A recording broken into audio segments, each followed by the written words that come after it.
और आपको रायपुर लिए चलते हैं जहां पर कैबिनेट बैठक खत्म हो चुकी है और डिप्टी सीएम अरुण साफ क्या कुछ कह रहे हैं सुनवाते हैं। प्रक्रियाओं में भी सुधार किया जाएगा। ये एक बड़ा निर्णय आज मंत्री परिषद ने लिया है। साथ ही एक और बड़ा निर्णय कला और साहित्य के क्षेत्र में काम करने वाले जो लोग हैं, जो अर्थाभाव में ग्रस्त है, ऐसे कलाकारों को प्रोत्साहन देने के लिए, राहत देने के लिए आज एक बड़ा निर्णय सरकार ने लिया है, जिसके माध्यम से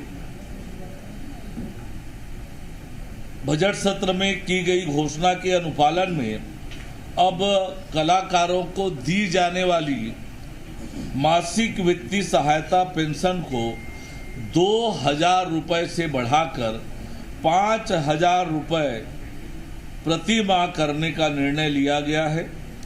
इसके लिए संस्कृति विभाग के अंतर्गत संचालित वित्तीय सहायता योजना 1986 में संशोधन के प्रस्ताव का मंत्री परिषद द्वारा अनुमोदन किया गया। इससे उन कलाकारों, साहित्यकारों को आर्थिक संबल मिलेगा जो आजीविका के लिए संघर्षरत हैं। यह योजना 1986 में प्रारंभ की गई थी और तब न्यूनतम सहायता राशि 150 रुपये और अधिकतम 600 रुपये निर्धारित थी। बाद में 2007 में इसे बढ़ाकर 1,500 रुपये और फिर 2012 में बढ़ाकर 2,000 रुपये किया गया था और 2012 के बाद से कोई वृद्धि नहीं हुई थी और अब इस पर वृद्धि का निर्णय लिया गया है। वर्तमान में राज्य में 162 साहित्यकार और कलाकारों को यह पेंशन दी जा रही है। वर्तमान में हर कलाकार को, साहित्यकार को 24,000 रुपये पेंशन मिल रही है, जो संशोधन के बाद अब 60,000 रुपये सालाना हो जाएगी। इससे वार्षिक व्यय 38.88 लाख रुपये से बढ़कर 97.20 लाख रुपये हो जाएगा, जिससे राज्य के बजट पर 58.32 लाख रुपये का अतिरिक्त भार आएगा। पर इससे जो अर्थाभाव से ग्रस्त हमारे साहित्यकार हैं, कलाकार हैं, उनको बड़ी राहत, बड़ा संबल मिलेगा। मंत्री परिषद द्वारा एक और ऐतिहासिक निर्णय आज लिया है, जो हम पारदर्शिता बढ़ाने की दिशा में जो लगातार काम कर रहे हैं, उसी को आगे बढ़ाते हुए आज छत्तीसगढ़ औद्योगिक भूमि एवं भवन प्रबंधन नियम 2015 में संशोधन करने का निर्णय किया। इसके माध्यम से अब औद्योगिक क्षेत्रों, लैंड बैंक तथा अन्य भूमि खंडों के आवंटन की प्रक्रिया में और अधिक स्पष्टता और पारदर्शिता आएगी। इससे औद्योगिक निवेशकों को भूमि आवंटन की प्रक्रिया को बेहतर ढंग से समझने और उसका लाभ उठाने में सुविधा होगी। ये भी एक ऐतिहासिक निर्णय आज मंत्री परिषद में लिया गया।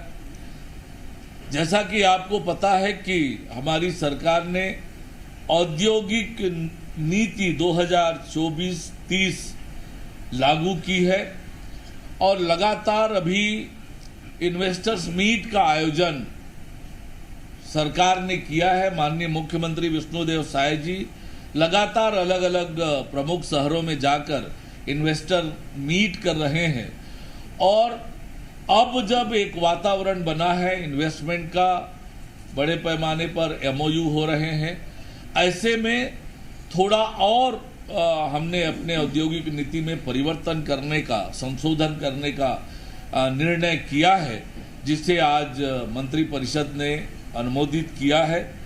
इसके माध्यम से युवाओं को रोजगार का अवसर बढ़ेगा। नई नीति के तहत जिन कंपनियों में छत्तीसगढ़ के लोगों को नौकरी मिलेगी, उन्हें सरकार की तरफ से अनुदान मिलेगा। हाईटेक खेती को बढ़ावा। अब हाइड्रोपोनिक, एयरोपोनिक जैसी आधुनिक खेती को बढ़ावा मिलेगा। किसानों को नई तकनीक जैसे ऑटोमेशन, इंटरनेट ऑफ थिंग्स का फायदा मिलेगा। साथ ही युवाओं के लिए ट्रेनिंग और खेलकूद की सुविधाएं बढ़ेगी। राज्य में खेल अकादमी और निजी प्रशिक्षण केंद्रों को प्रोत्साहन मिलेगा, जिससे युवाओं को बेहतर ट्रेनिंग और करियर के अवसर मिलेंगे। गुणवत्तापूर्ण विश्वविद्यालयों की स्थापना को प्रोत्साहन मिलेगा। ऑटोमोबाइल रिपेयरिंग और सर्विस सेंटर को भी सभी विकास खंड समूहों में मान्य किया जाएगा। पर्यटन और होटल व्यवसाय को इस संशोधन से और बढ़ावा मिलेगा। बस्तर और सरगुजा संभाग में होटल और रिसोर्ट बनाने के लिए निवेश की न्यूनतम सीमा घटा दी गई है, जिससे इन इलाकों में पर्यटन को बढ़ावा मिलेगा और स्थानीय लोगों को रोजगार मिलेगा। कपड़ा उद्योग को दोगुना प्रोत्साहन देने का संशोधन हमने किया है, जिसके माध्यम से टेक्सटाइल सेक्टर में निवेश करने पर अब 200% तक प्रोत्साहन मिलेगा। इससे सिलाई, कढ़ाई और बुनाई जैसे काम करने वालों को फायदा मिलेगा। लॉजिस्टिक हब बनेगा छत्तीसगढ़। अब राज्य के हर हिस्से में माल ढुलाई और व्यापार को आसान बनाने के लिए नई लॉजिस्टिक नीति लाई जाएगी। इससे व्यापारियों को फायदा होगा और बाजारों तक पहुंच आसान होगी। दिव्यांगजनों को विशेष लाभ होगा।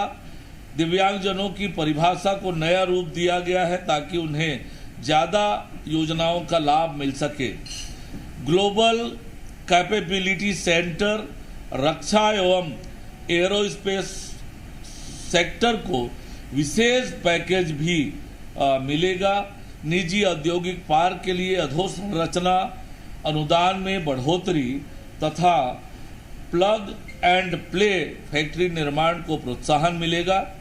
प्रदेश में ईज ऑफ लिविंग को बढ़ावा देने हेतु न्यूनतम 500 विद्यार्थी क्षमता के कक्षा 1 से 12वीं तक निजी CBSE मान्यता प्राप्त स्कूल एवं मल्टीप्लेक्स युक्त मिनी हॉल से वंचित प्रदेश के नगरीय क्षेत्र एवं नगरीय क्षेत्र से भिन्न विकासखंड मुख्यालय से 10 किलोमीटर की परिधि तक के क्षेत्र में प्रथम 3 इकाई को थ्रस्ट सेक्टर की भांति सम्मिलित किया जाएगा, जिससे उनको विशेष सुविधा मिलेगी और उन क्षेत्रों में भी ये सुविधाएं मिलेगी और वहाँ रोजगार के सृजन होगा और लोगों को अच्छी सुविधा विकासखंड मुख्यालय पर भी मिल पाएगी।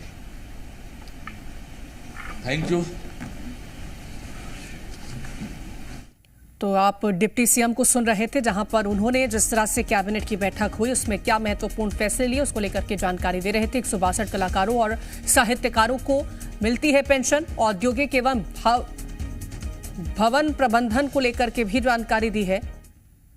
तो बैठक में अहम विषयों पर चर्चा हुई है और उसको लेकर के जानकारी भी साझा की गई है। तो साय कैबिनेट में कई बड़े फैसले लिए गए हैं।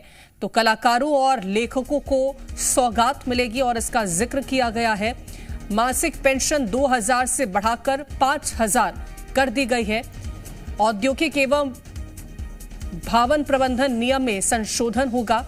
छत्तीसगढ़ के लोगों को रोजगार देने वाली कंपनियों को भी अनुदान दिया जाएगा। इसी के साथ ही हाइड्रोपोनिक और एरोपोनिक में बढ़ावा मिलेगा। तो ये बड़े फैसले हैं जो कि फिलहाल के लिए कैबिनेट की बैठक में लिए गए।